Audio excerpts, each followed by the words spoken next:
ठीक है, तो सबसे पहले आपके लिए जो मेन वर्ड आता है दैट इज वेक्टर। देखिए, अगर वेक्टर की डेफिनेशन करेंगे तो एक अलग है, यहाँ पे आप इसको मैथमेटिकली करेंगे तो इसको सिर्फ एक ये वर्ड से आप डिस्क्राइब कर सकते हैं। ठीक है, कि जैसे कोई भी एक लाइन है किसी 3 डायमेंशन प्लेन में, जैसे एक डायमेंशन प्लेन बना दिया जाता है, 3 डायमेंशन प्लेन ही बना रहा हूँ।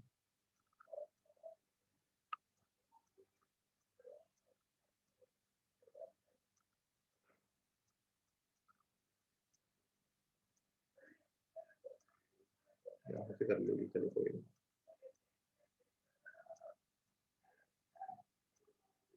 थोड़ा सा इमेजिन कीजिएगा कि भाई एक बॉक्स रखा है, ये इसका वर्टेक्स हो गया रूम का, तो इसमें से कोई भी एक पॉइंट ले लो, जैसे मैंने यही ले लिया, तो यहाँ से तो इस पॉइंट तक ये पॉइंट हो गया पी। ठीक है, तो जो कोई भी पी पॉइंट आपका हो गया, तो ये इस पॉइंट से लेकर यहाँ तक एक डायरेक्टेड लाइन हो गई कि भाई ये यहाँ से यहाँ मूव करेगी। इस डायरेक्टेड लाइन को ही बोला जाएगा वेक्टर। अब इसके बाद है इसकी रिप्रेजेंटेशन। जैसे किसी भी वेक्टर की रिप्रेजेंटेशन कैसे करेंगे, जैसे मेरे पास ओ ए, सबसे पहली बात है एक डायरेक्टेड लाइन मेरे पास होनी चाहिए। जैसे मैं इसको नाम देना चाहूं कि भाई, सबसे पहले तो इस पॉइंट को देख लीजिए, ये पॉइंट कहलाता है इनिशियल पॉइंट, ये कहलाता है इनिशियल पॉइंट, और ये वाला पॉइंट कहलाता है टर्मिनल पॉइंट। ये वेक्टर यहां से स्टार्ट हुआ और यहाँ पे आके स्टॉप हो गया, इसको बोलेंगे टर्मिनल पॉइंट। ठीक है, और अब इस वेक्टर को हम लिखेंगे कैसे, वो आपके लिए है। जैसे इसको लिखा जाएगा ओ ए वेक्टर, इस वेक्टर को क्या लिखा जाएगा, ओ ए वेक्टर। ठीक है, ये याद रखना कि ये पहले आपका इनिशियल पॉइंट आएगा, दूसरा आपका टर्मिनल पॉइंट आएगा, और ये इसकी डायरेक्शन को रिप्रेजेंट करेगा। अब यहां से हम वेक्टर को सीधा सा आइडेंटिफाई करें, तो जिसके अंदर आपकी कोई क्वांटिटी भी हो प्लस डायरेक्शन भी पता हो। अब जैसे देखिए, कोई भी हमें अमाउंट को आइडेंटिफाई करना है, एक सिंपल सा एग्जांपल हम लेते हैं। वो एग्जांपल क्या लेते हैं, देखिए जैसे एक बच्चा यहाँ पे खड़ा है, दीपांशु ही खड़ा है। ठीक है, अब इस दीपांशु से इसकी हाइट पूछी जाए, क्या हाइट है दीपांशु? 5-8 होगी सर। 5 feet 8 inch. अब इसने ये तो नहीं पूछा कि सर मेरी हाइट किस डायरेक्शन में पूछ रहे हैं आप। अब यहां से ये सरफेस है, यहाँ पे एक बॉक्स रखा हुआ है, ये बॉक्स रखा हुआ है। अब दीपांशु को इस बॉक्स पे फोर्स लगाने की कोशिश की जा रही है, इस बॉक्स पे फोर्स लगाने की कोशिश की जा रही है। तो अगर इस फोर्स लग रही है, बॉक्स हिल रहा है, तो क्या इससे ये नहीं पूछा जाएगा कि इसकी हिलने की डायरेक्शन हमें पता करने की, भाई फोर्स इधर से लगाया, इधर से लगाया, इधर से लगाया या इधर से लगाया, दीपांशु ने किस साइड से इस फोर्स को लगाया है, ये मैटर करता है। ये हमें पता करना पड़ेगा, तभी उस फोर्स का पता लगा पाएंगे क्या आउटपुट आएगा। लेकिन हाइट को तो नहीं पूछेंगे कि भाई हाइट आपकी नीचे से बड़ी है ऊपर से बड़ी है। ठीक है, तो ये चीज आपकी बताई जाती है कि भाई क्या आपका रहेगा। Sir Parineet, I got you, attendance देख लूंगा बेटा, पहले भी ध्यान करो यहाँ पे। ठीक है, अब राइट से लगेगा, लेफ्ट साइड से लगेगा फोर्स, टॉप से लगेगा, बॉटम से लगेगा। तो जब किसी चीज में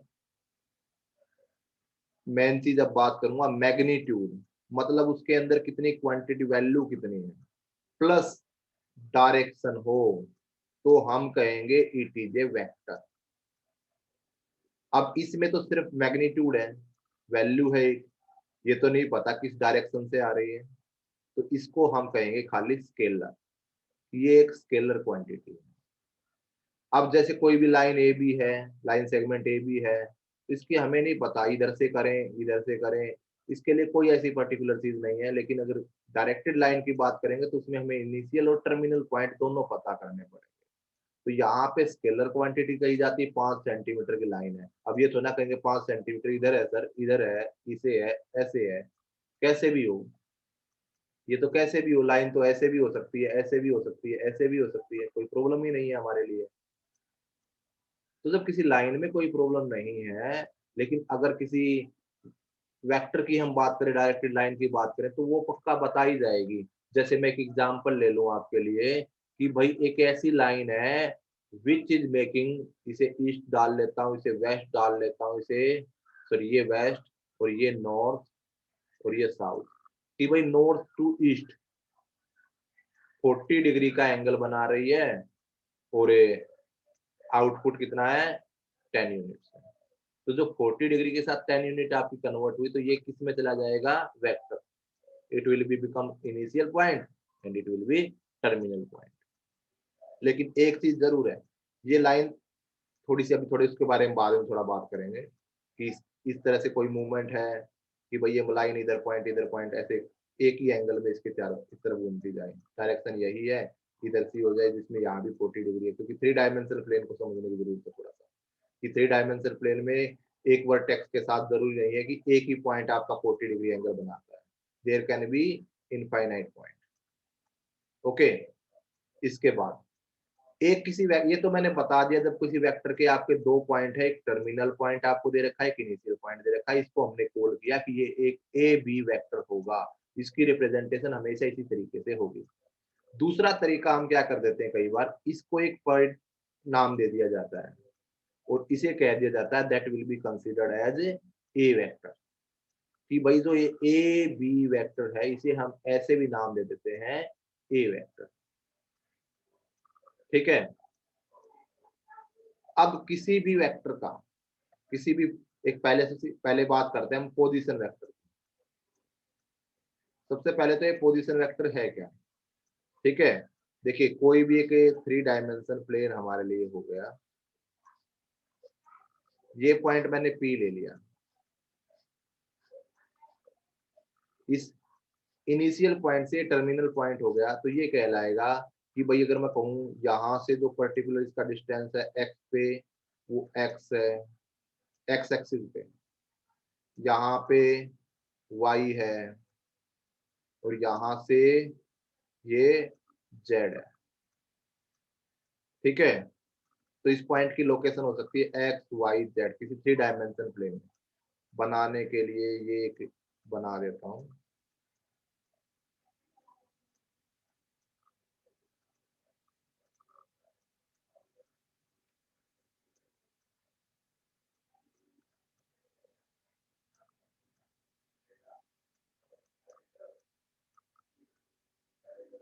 ठीक है। इस तरीके से देखिए ये एक वेक्टर पैरेलल बन रहा है इसके, इसी कारण इसमें z आपका 0 हो जाएगा। अगर मैं यही पॉइंट p ले लूं, इसको छोड़ दीजिए, इसको क्यों ले लिया मैंने, इसको p ले लेता हूँ, ये वाला। तो ये देखिए ध्यान से, अगर मैं इस क्यूबॉइड को इमेजिन करूं, इस क्यूबॉइड को मैं इमेजिन करूं, तो ये क्यूबॉइड का यहीं से अगर इसको शुरू करते हैं हमें, तो ये क्यूबॉइड का क्या हो जाएगा, डायगोनल के रूप में कैरी होगा। अगर यहाँ से इनिशियल पॉइंट बनाता हूँ, इनिशियल बाकी यहाँ से होगा, लेकिन हम ओरिजिन से इसका इनिशियल बनाते हैं, तो ये इसका डायगोनल हो गया। और किसी भी क्यूबॉइड का डायगोनल हम कैसे निकालते हैं, x square plus y square plus z square इसका स्क्वायर रूट, तो यही इसका कहलाएगा मैग्नीट्यूड। जब किसी भी पॉइंट की आपको लोकेशन दे रखी हो, जैसे कोई भी पॉइंट आपका दे दिया हो और पोजीशन वेक्टर दे दिया हो, तो उसका अगर मैग्नीट्यूड फाइंड आउट करना है, तो हम क्या करेंगे, जो एक्स एक्सिस से डिस्टेंस है, वाई एक्सिस से डिस्टेंस है, जेड एक्सिस से डिस्टेंस है, तीनों का स्क्वायर करके उसका स्क्वायर रूट कर देंगे, and that will be known as its magnitude of a position vector, और it will be represent as R vector. अभी थोड़ा सा आई जे के कैप के बारे में बताऊंगा, वो क्या होते हैं एक्चुअली में, वो है क्या। ठीक है, उससे पहले थोड़ा सा और देखते हैं नीचे क्या दे रखा है। उसके साथ हम मूव ऑन करेंगे। देखिए ये आपको एक मैग्नीट्यूड बता दिया है, एक quantity that has magnitude as well as direction is called, ये आ गया आपका जिसको वेक्टर की डिफिनेशन के लिए, ये कोई भी क्वांटिटी जिसके अंदर मैग्नीट्यूड है और डायरेक्शन है वो क्या कहलाएगी, एक वेक्टर कहलाएगी। ए भी एक वेक्टर है जिसे मैं वेक्टर ए के नाम से भी डिफाइन कर सकता हूँ, ठीक है, जिसमें ए पॉइंट इसका इनिशियल पॉइंट कहलाएगा, बी पॉइंट इसका टर्मिनल पॉइंट कहलाएगा, ठीक है, एंड वेक्टर के का जो उसके अंदर लेंथ होगी टोटल वो उसका मैग्नीट्यूड कहलाएगी, और इसकी पर्टिकुलर डायरेक्शन होगी जो ए टू बी है, वो एरो इसको डायरेक्शन ऑफ वेक्टर रिप्रेजेंट करेगी कि ये ए से बी की तरफ मूव ऑन कर रहा है। अगर मैं सिर्फ इसका मैग्नीट्यूड हमारे पास है तो उसे हम कहेंगे ए बी लाइन सेगमेंट, उसका मैग्नीट्यूड। अगर वेक्टर बोला जाएगा that means it will be having direction from A to B, ठीक है। अब आपको पोजीशन वेक्टर मैंने बताया है, पोजीशन वेक्टर क्या है, ओपी के साथ में इन्होंने बताया कि अगर ओपी वेक्टर का मैग्नीट्यूड निकालेंगे x square plus y square plus z square, ये मैंने बता दिया कि एक्स वाई जेड है क्या। इसकी जो ओपी वेक्टर है उसकी जो जर्नल रिप्रेजेंटेशन की जाती है वो की जाती है आर वेक्टर से। आर वेक्टर जो जर्नल रिप्रेजेंटेशन के लिए, भाई कोई भी पोजीशन वेक्टर है जिसको हम जैसे आज तक एक्स एक्सिस पे कोई नाम है तो एक्स मान लेते थे, वाई पे है तो वाई मान लेते थे वाई की वैल्यू को, तो यहाँ पे कोई भी पोजीशन वेक्टर आपका होगा तो वो आपका आर वेक्टर के तौर पे जाना जाएगा। ओके, इसके बाद आते हैं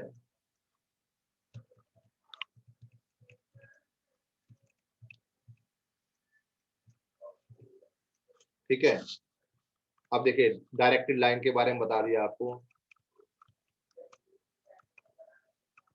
पोजीशन वेक्टर आपका हो गया है। अब देखिएगा भाई फिगर बनी हुई है, इसी का सहारा लेते हैं और थोड़ा सा आपको क्लियर हो जाएगा। देखिए बेटा अब बात करेंगे हम डायरेक्शन कोसाइन की। डायरेक्शन कोसाइन से पहले का मतलब समझने की जरूरत है हमें, डायरेक्शन एंगल, ठीक है।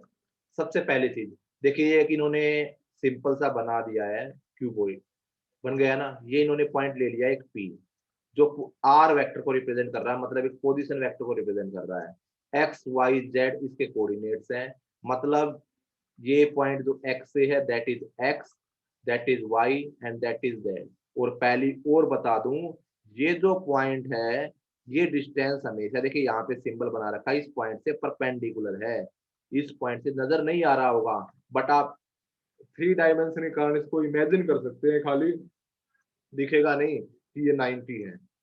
देखिए जैसे सी आपको थोड़ा सा नजर आ रहा है क्योंकि ये हिस्सा उभरा हुआ नजर आएगा, तो थोड़ा सा इमेजिनेशन जरूरी है। 3D आपकी जो आएगी वेक्टर अलजेब्रा है, इसमें इमेजिनेशन की जरूरत जरूर पड़ेगी। ओके, अब ध्यान देखिएगा ये जो पोजीशन वेक्टर है ये कुछ ना कुछ एंगल, जैसे ये एक्स एक्सिस के साथ इसको मान लेता हूँ ये अल्फा एंगल बना रहा है, ये क्या बना रहा है, अल्फा एंगल बना रहा है। ये जो वाई एक्सिस है इसके साथ ये बीटा एंगल बना रहा है, और ये जो जेड एक्सिस है इसके साथ ये गामा एंगल बना रहा है, मान के चलते हैं, ठीक है। जो ये पोजीशन वेक्टर है ये एक्स एक्सिस के साथ अल्फा बना रहा है, वाई एक्सिस के साथ बीटा बना रहा है, और जेड एक्सिस के साथ गामा एंगल बना रहा है। तो ये जो तीनों एंगल्स हैं ये इसके डायरेक्शन एंगल्स हैं। डायरेक्शन एंगल क्यों कहे, क्योंकि ये किसी भी इस पर्टिकुलर पोजीशन वेक्टर की किसी भी एक्सिस से डायरेक्शन को डिस्क्राइब करते हैं, ठीक है। अब इन एंगल्स का अगर कोसाइन निकाल दिया जाए तो उन्हें बोला जाएगा डायरेक्शन कोसाइन, मतलब cos alpha, cos beta, cos gamma, अगर ये तीनों निकाल दिए जाएं तो इन्हें बोला जाएगा these are direction cosine. Okay, तो डायरेक्शन कोसाइन भी क्लियर हो गए। डायरेक्शन कोसाइन क्या है, डायरेक्शन एंगल्स के कोसाइन, कोस के साथ उनकी वैल्यू निकाल दी जाए। कोस का पूरा नाम कोसाइन है ना, कोसाइन, कोस क्या है, कोसाइन की एब्रीविएशन है, कोसाइन क्या है, सॉरी कोस क्या है, कोसाइन की एब्रीविएशन है। अब जो एल है ये कोस अल्फा को रिप्रेजेंट करेगा, कोस बीटा को, और ये कोस गामा को। अब कहेंगे सर ये एल एम एन क्या है, एल एम एन फिर वही बोल रहा हूं, ये आपके पर्टिकुलरली डिफॉल्ट कह सकते हैं आप l m n direction cosines के लिए डिनोट किए जाते हैं यूजुअली। कोस अल्फा के लिए एल, कोस बीटा के लिए एम, और कोस गामा के लिए एन। यूजुअली आपको सभी बुक्स में यही मिलेंगे, एल एम एन। ठीक है, आगे बढ़ते हैं। तो डायरेक्शन कोसाइन शायद आपको समझ में आ गए होंगे डायरेक्शन कोसाइन है क्या। ठीक है,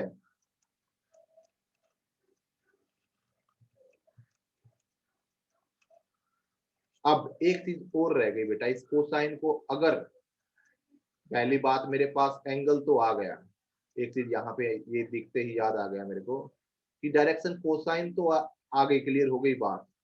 अब मेरे लिए बात क्या है कि जो कोस अल्फा है, अगर एंगल ना पता हो तो हम इस डायरेक्शन कोसाइन को कैसे निकालेंगे।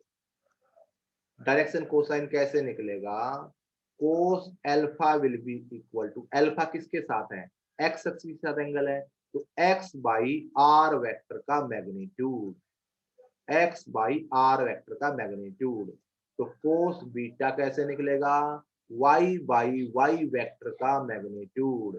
कोस गामा कैसे निकलेगा, z by z r vector का, सॉरी आर, आर वेक्टर का मैग्नीट्यूड। नीचे तो वही मैग्नीट्यूड है, बस ऊपर हमने एक्सिस के साथ लेने हैं। इसे हम एल कह सकते हैं, इसे एम, और इसे n, because these are also direction cosine. तो यही इन्होंने बोला है, cos alpha equal to x by r, r stands for r magnitude. ठीक है, इसी तरीके से कोस बीटा, इसी तरीके से कोस गामा। ठीक है, यही चीज आपके इस एंगल की है। यहां से अगर आप बात करें, देखिए ये हो गया और ये हो गया, तो अगर मैं ये एंगल निकालूंगा तो ये एंगल मुझे फाइंड आउट करना है। कोस, कोस क्या होता है, बेस बाई हाइपोटेन्यूज। ये हो गया बेस, इसके साथ बेस में ये पहुंचा ना। देखिए अगर एक्स की बात करता हूं तो एक्स में बेस ये पहुंचा, x is the length from origin to this point, x divide by hypotenuse, hypotenuse ये रहेगा क्योंकि ये परपेंडिकुलर है, तो एक्स बाई आर वेक्टर। अब ये आर वेक्टर तो नहीं लिख सकता, इसकी लेंथ मुझे लिखनी पड़ेगी। लेंथ का मतलब क्या, इसका मैग्नीट्यूड लिखना पड़ेगा, एक्स बाई आर वेक्टर का मैग्नीट्यूड। ये राइट एंगल ट्राइंगल आपको दिख रही होगी, जिसका हम बेस बाई हाइपोटेन्यूज से उस वैल्यू को इवेल्युएट कर रहे हैं। बात क्लियर हो गई, अब चलते हैं और आगे।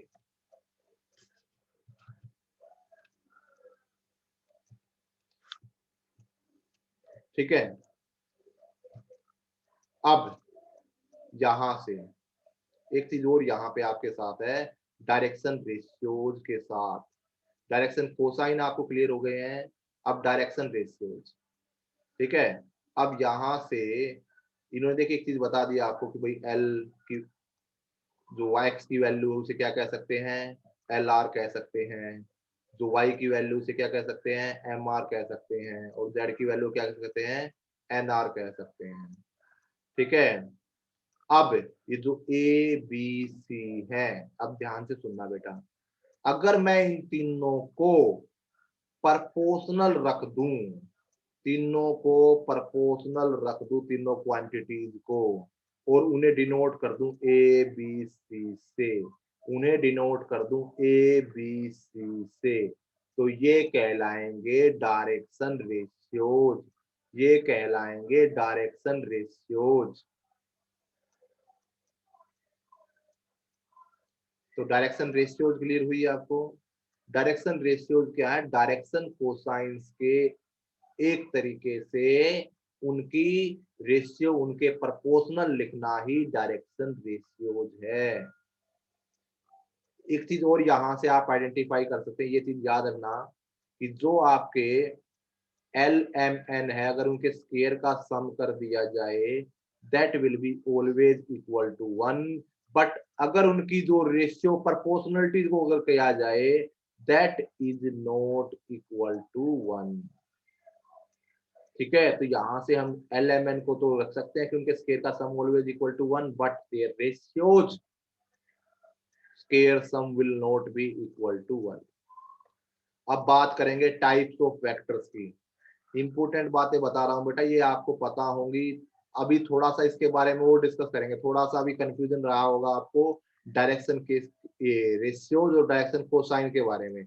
इनके बीच में थोड़ा सा डिफरेंस नहीं समझे, इसलिए मैंने सिर्फ इतना बताया है। अभी सिर्फ इतना याद रखो, डायरेक्शन जो कोसाइंस हैं, these are the cosines of a angle form by x axis, y axis, z axis respectively, and direction ratios are their proportional form of direction cosines A B C। सिर्फ इतना याद रखिए, इनके बारे में हम बहुत अच्छे से और डिस्क्राइब से हम आगे करेंगे, तब आपको और क्लियर हो जाएगा। ठीक है, नेक्स्ट चलते हैं। इसके बाद है type of vectors. Type of vector अभी हमने करना है। ठीक है, टाइप ऑफ वेक्टर, सबसे पहले बात है टाइप, पहला वेक्टर आता है जीरो वेक्टर। देखिए जीरो वेक्टर आपको पहले ही समझ में आ रहा है, जिसका मैग्नीट्यूड जीरो हो, जिसका मैग्नीट्यूड जीरो हो तो उसे ऐसे कहा जाएगा जीरो वेक्टर, जीरो वेक्टर। ठीक है, अब इसको कहने के लिए, डिस्क्राइब करने के लिए क्या है, जिसका इनिशियल और टर्मिनल, जिसका इनिशियल और टर्मिनल दोनों पॉइंट सेम हो, ए vector, B vector, C vector, उसे हम क्या कहेंगे कि ये एक initial vector, sorry zero vector होगा। ठीक है, इसके बाद नेक्स्ट हम बात करेंगे कि नेक्स्ट वेक्टर आपकी बात क्या रहेगी कि यूनिट वेक्टर कौन सा होगा। यूनिट वेक्टर क्या है, जिसका मैग्नीट्यूड, जैसे जेड एक वेक्टर है, अगर मैं इसका मैग्नीट्यूड निकाल दूं और 1 के बराबर आ जाए, अगर जेड एक वेक्टर निकाल दूं उसका मैग्नीट्यूड 1 के बराबर आ जाए, तो उसे मैं क्या कहूंगा, यूनिट वेक्टर। अब देखिए, ये एक पॉइंट है, यहां से ये वेक्टर भी शुरू हो सकता है, ये भी शुरू हो सकता है और ये भी शुरू हो सकता है, इसे मैं ये वेक्टर का नाम दूं, इसे बी, इसे सी।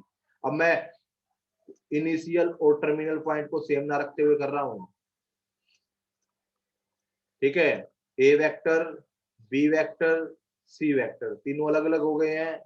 ये तीनों का इनिशियल पॉइंट सेम है, को इनिशियल, को इनिशियल, को का मतलब सेम, इनिशियल का मतलब इनिशियल पॉइंट, ऐसे वेक्टर जिनका इनिशियल पॉइंट सेम हो।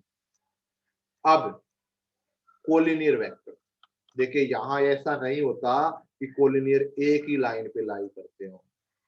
आपको कोलिनियर वेक्टर्स कब कहे जाएंगे, जो मतलब पैरेलल हो, उन्हें भी हम कोलिनियर वेक्टर कहेंगे। ठीक है, अब इनको कहेंगे कैसे, कैसे पता लगेगा ये कोलिनियर है। आप सबसे पहले पर बात करेंगे उनके मैग्नीट्यूड की, और फिर बात करेंगे उनकी डायरेक्शन की। अगर उनकी मैग्नीट्यूड और डायरेक्शन दोनों सेम है, अगर उनके मैग्नीट्यूड और उनकी डायरेक्शन दोनों सेम है, तो हम कहेंगे कि ये दोनों वेक्टर कोलिनियर वेक्टर हैं। ठीक है, इसके बाद किसी एक वेक्टर के सेम भी हो जाए, देखिए डायरेक्शन मतलब क्या, cos alpha, cos beta, cos gamma, cosine same हो गए तो आराम से हो जाए। अब equal vector, a vector b vector said to be equal, same magnitude, directions regardless of position of vector of three initial point, जिसमें a vector b vector के इक्वल देते हैं। ठीक है, इक्वल भी वही चीज हो गई आपकी। इन इसमें थोड़ा सा ये चीज हो सकती है, इन थोड़ा वो यहाँ पे मैंने मैग्नीट्यूड भी बिल्कुल इक्वल कह दिया, डायरेक्शन इक्वल, जैसे मैंने बताया ना, एक ही पॉइंट है लेकिन उससे मूव ऑन आप अलग अलग ले सकते हैं, एक ही डायरेक्शन में अलग अलग एंगल बना सकते हैं, तो वे जाने जाएंगे आपके पैरेलल वेक्टर। इक्वल में उनकी मैग्नीट्यूड की वैल्यू भी सेम हो जाएगी। इसके बाद नेगेटिव ऑफ ए वेक्टर, देखिए किसी वेक्टर का मैग्नीट्यूड नेगेटिव दे रखा है, नेगेटिव मैग्नीट्यूड नहीं, वैल्यू नेगेटिव दे रहे, जैसे माइनस ए बी वेक्टर दे दिया।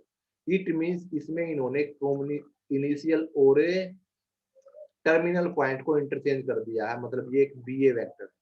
अगर हम किसी वेक्टर के इनिशियल और टर्मिनल पॉइंट को इंटरचेंज कर दें तो वे कहलाएंगे आपके नेगेटिव ऑफ ए वेक्टर। ठीक है। अब इसके बाद जो लास्ट टाइप आपका बचता है that is free vector. Free vectors कौन से होते हैं?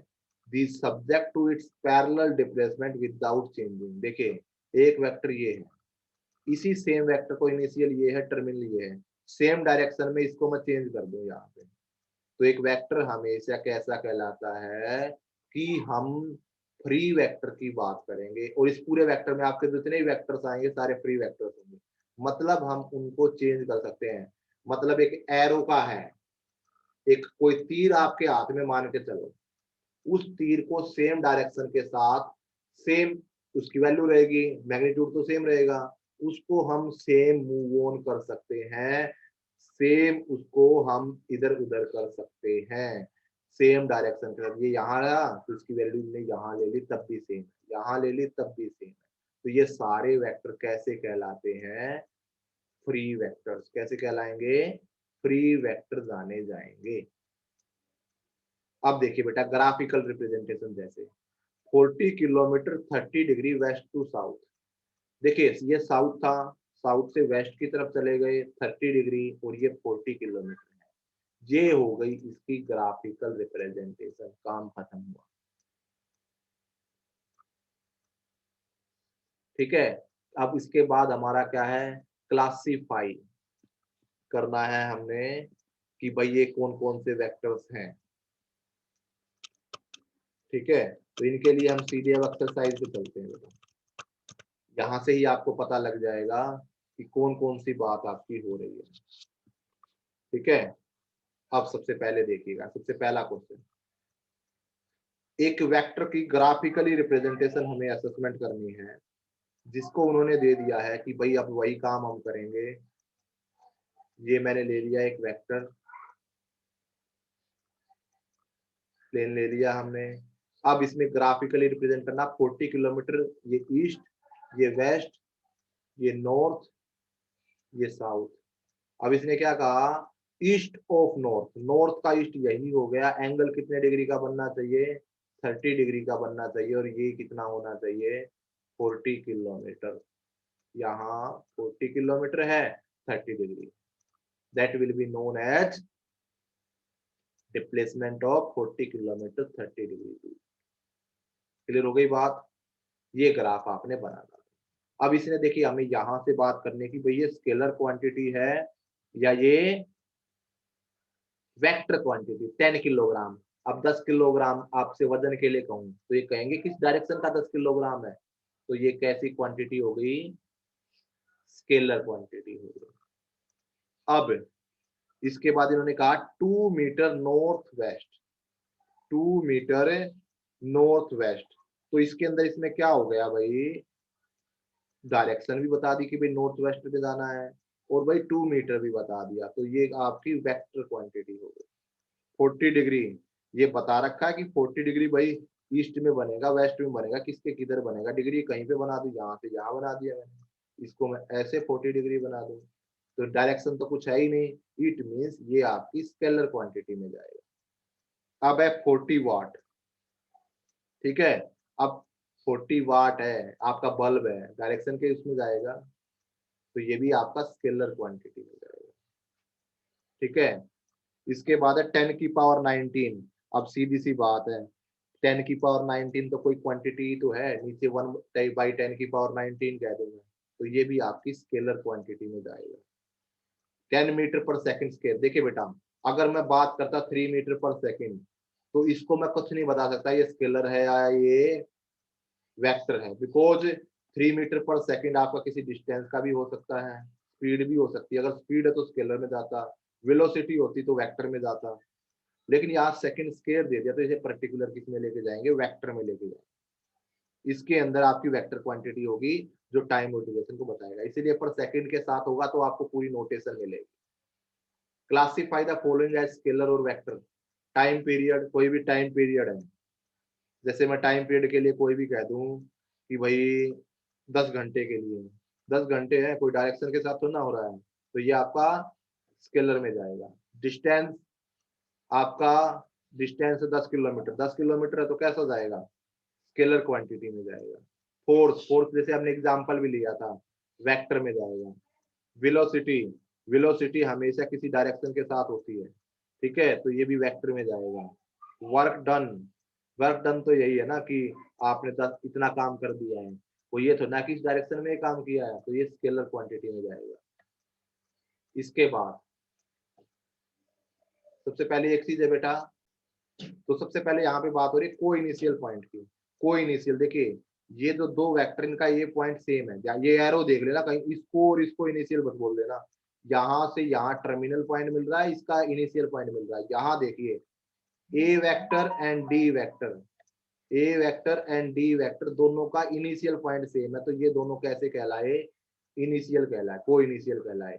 इक्वल, अब देखिए इक्वल में क्या है, ये वेक्टर और ये वेक्टर डायरेक्शन, सॉरी इसकी डायरेक्शन अलग अलग हो गई, तो यहां से ये देखिए बेटा, ये बी और डी डायरेक्शन भी सेम है, साथ में मैग्नीट्यूड भी सेम है, because it is a square, तो ये क्वांटिटी भी सेम है, डायरेक्शन भी सेम है, then I can say that these are equal vectors. Collinear but not equal, collinear है बट बराबर नहीं है। कोलिनियर का मतलब क्या है, मतलब डायरेक्शन सेम है। कोलिनियर का मतलब क्या है, सॉरी उसमें मैग्नीट्यूड के साथ है लेकिन वे आपके सेम नहीं है, तो इसमें आपके कौन से चले जाएंगे, ए वेक्टर और सी वेक्टर, देखिए इसको माइनस ए वेक्टर कह सकता हूं, ठीक है, तो यहाँ पे जो ये वेक्टर हैं ये कहे जाएंगे collinear, because these are parallel to each other but these directions is not same, तो ये कहलाएंगे आपके कोलिनियर बट नॉट इक्वल, इसकी वैल्यू अलग हो गई। ओके, तो फोर्थ फिफ्थ क्वेश्चन को दोबारा ज्वाइन करके तब करते हैं।